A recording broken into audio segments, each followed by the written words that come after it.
నా భూతో నా భవిష్యత్ కేవలం 9% VAతో మన మర్రి గోల్డ్ అండ్ డైమండ్స్ లో నక్షి మేళా.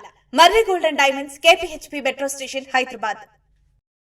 ప్రపంచ ఇంధన అవసరాలకు కీలకమైన హర్మూజ్ జలసంధిని తెరిచే అంశంపై ఇరాన్ చేస్తున్న ప్రతిపాదనలపై అమెరికా ప్రభుత్వం కసరత్తు మొదలుపెట్టింది. ఇరాన్ ప్రతిపాదనలపై అమెరికా అధ్యక్షుడు ట్రంప్ సోమవారం జాతీయ భద్రతా బృందంతో అత్యున్నత స్థాయి సమావేశం నిర్వహించారు. ఇరాన్ ప్రతిపాదనలపై ట్రంప్ చర్చలు జరుపుతున్నట్లు శ్వేతసౌధం ప్రతినిధి కరోలిన్ లెవిట్ తెలిపారు. అయితే చర్చల తుది ఫలితంపై ఇప్పుడే ఏమీ చెప్పలేమన్న ఆమె దీనిపై అధ్యక్షుడు స్వయంగా త్వరలోనే వివరాలు వెల్లడిస్తారని పేర్కొన్నారు. హర్మూజ్ జలసంధిని తిరిగి తెరవడం సహా యుద్ధం ముగించడానికి ఇరాన్ కొత్త ప్రతిపాదన చేసింది. పాకిస్తాన్ మధ్యవర్తుల ద్వారా ఇరాన్ ఈ ప్రతిపాదనను అమెరికాకు పంపినట్టు తెలిసింది.